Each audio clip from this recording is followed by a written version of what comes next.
आज हम पढ़ेंगे नंबर यानी वचन। तो हम जब नंबर पढ़ते हैं यानी वचन पढ़ते हैं तो हम अपने सोशल लाइफ में उसका हमेशा यूज करते रहते हैं। जो व्याकरण होता है वो हमारे शब्दों को शुद्ध करने का एक रूप है। ऐसे तो हम बोलते हैं, जब हम बॉर्न होते हैं उसके 6 महीना बाद कुछ कुछ ध्वनियां निकालने लगते हैं और लगभग 1 साल बाद हम कुछ कुछ शब्द को बोलना शुरू करते हैं और धीरे धीरे हम शब्दों को बोलना शुरू करते हैं। हमारी सोशल लाइफ में, हमारी सोसाइटी में जैसे शब्दों का यूज होता है हम यूज करने लगते हैं। जैसे अगर हम किसी को देखते हैं ग्राउंड में, तो देखते हैं बहुत सारे बच्चे खेलते हैं, तो हम बोल रहे होते हैं बच्चे खेल रहे हैं, बच्चे खेल रहे हैं। अगर वहां पे एक बच्चा अलग से खेल रहा है तो हम क्या बोलेंगे? बच्चा खेल रहा है। मतलब एक ही में एक बच्चे के लिए हमने क्या यूज किया? बच्चा। और बहुत सारे जहाँ पे खेल रहे थे वहां पे हमने बच्चे का यूज किया। तो इसी को बोलते हैं वचन। वचन मतलब कि जहाँ एक है वहां पे क्या होगा? एक यानी वो बच्चा बच्चा का प्रयोग हुआ। और जहाँ पे बहुत सारे हैं तो वहां क्या प्रयोग हुआ? बच्चे। ठीक है। उसी प्रकार दूसरा है कि मान लीजिए कि हम बहुत सारी लड़कियां दौड़ रही है।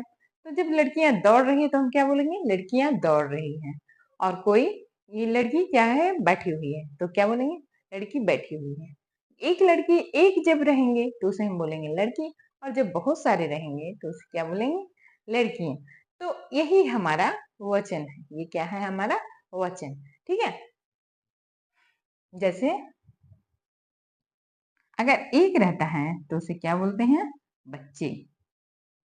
एक रहा तो बच्चा बोलेंगे। और जब एक से अधिक एक रहा तो मान लीजिए इसको हम ड्रॉ कर लें, एक ड्राइंग बना लेते हैं। मुझे तो ड्राइंग अच्छी आती नहीं है, लेकिन हाँ चलिए ए और ये ठीक है।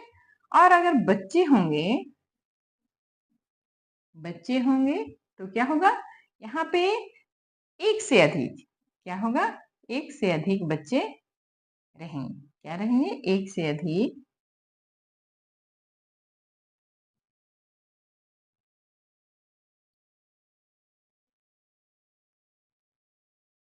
देखिए, तो जब एक रहता है उसके लिए क्या प्रयोग होता है? बच्चा। और जब बहुत सारे हो तो बच्चे। ठीक है। उसी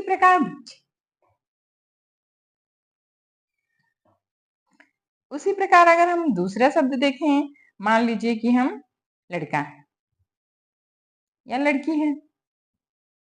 लड़की एक रहेगी तो उसके लिए क्या प्रयोग करेंगे? लड़की। और जब बहुत सारी होंगी तो उसको क्या बोलेंगे? लड़कियां। इन्हें क्या बोलेंगे? लड़कियां। अब यहाँ पे हम लड़की का भी ड्रॉ कर लेते हैं चित्र को, नहीं तो लड़कियां रूठ जाएगी कि मैम हमसे दोस्ती नहीं करती है।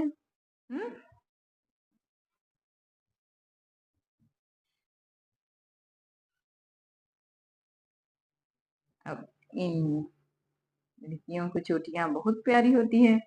बार बार बोलती हूँ छोटे छोटे बाल करवा लो, लेकिन नहीं सुनते हैं बच्चे।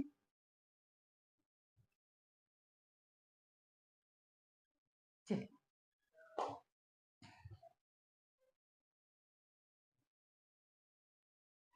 चलिए, अब देखिए।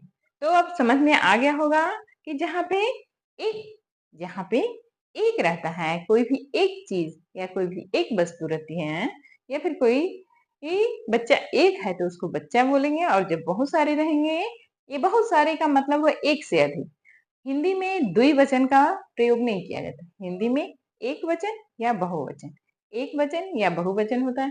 तो जो एक है, जो इसको एक वचन बोलेंगे, एक वचन। और इसे क्या बोलेंगे? बहुवचन। क्या बोलेंगे?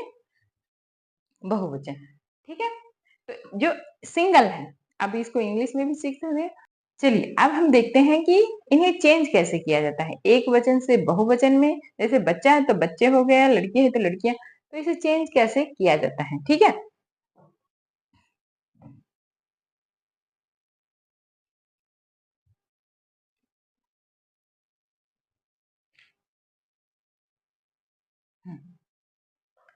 चलिए, तो इसमें लगभग बहुत सारे बच्चे आप लोग कर लेते होंगे। जैसे मान लीजिए कि यहाँ पे हम आम लिखते हैं, तो आम का क्या होगा?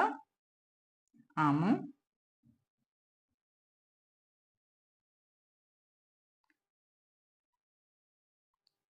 सामान, सामानम। चलिए, जहाँ पे सबसे ज़्यादा कन्फ्यूज़न होता है, वहाँ कहाँ होता है? जहाँ पे जैसे देखिए यहाँ मैंने लिखा खिड़की, क्या लिखी मैं? खिड़की। जब मैं खिड़की लिखी, लेकिन जब ये बहुवचन में होगा तो क्या हो जाएगा? खिड़कियाँ। खिड़कियाँ, खिड़कियाँ। यहाँ देखिए, बहुवचन में गया तो ये क्या हो गया? खिड़की। इसके इसके पास ये जो मात्रा है ये छोटी की, सॉरी, ये इसके पास ये मात्रा बड़ी की है, और जैसे ही ये बहुवचन में जाता है इसकी मात्रा चेंज हो जाती है और लास्ट में या जुड़ जाता है। तो इसमें बच्चे बहुत ज्यादा गड़बड़ करते हैं कि खिड़की, आप जब चेंज करोगे बहुवचन में तो खिड़की से खिड़कियां, जिसके पास जिन जिन शब्दों के पास लास्ट में बड़ी की मात्रा होती है, जब जब वो बहुवचन में चेंज होते हैं तो उनकी उनमें ये छोटी ई की मात्रा और या ये जुड़ जाता है।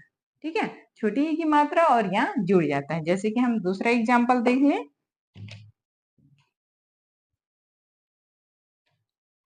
लड़की,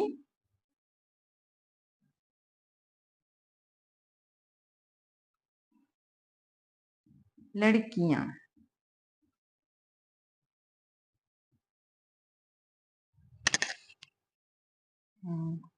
बिजली, बिजलियां।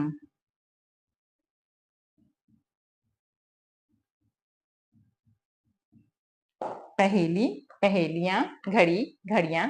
इन सब में क्या होगा? जो ये मात्रा बड़ी ई की मात्रा है, जैसे ही वो बहुवचन में जाएगा तो ये मात्रा क्या हो जाएगी? छोटी ई की मात्रा, और इसमें अंत में या जुड़ जाएगा। तो आप इस प्रकार आप बार बार प्रयास कीजिए, बार बार कीजिए, बार बार सीखिए। ठीक है, सीखना एक सतत प्रक्रिया है। सतत का मतलब आप सोचते होंगे मैम रोज बोलती है सतत प्रक्रिया। सतत का मतलब होता है हर दिन सीखना। आप 2 दिन पढ़ के बहुत अच्छा पढ़ नहीं सकते हो। आपको हर दिन 2-2 घंटे पढ़ने पड़ेंगे। आप हर दिन 2-2 घंटा पढ़ोगे, अगर बाय द वे आप 1 सप्ताह पढ़े और 1 सप्ताह आप छोड़ दोगे, तो आप जो भी पढ़े हैं फिर से आप वहीं पे सुनने पे आ जाएँगे। जिसे पढ़ा है उसे हर दिन पढ़िए, और बार-बार जो पढ़े हो आप, बहुत ज़्यादा ना पढ़ के जो पढ़े हो उसे रिवीजन कीजिए। रिवीजन करने से आप बहुत ज़्यादा परफेक्ट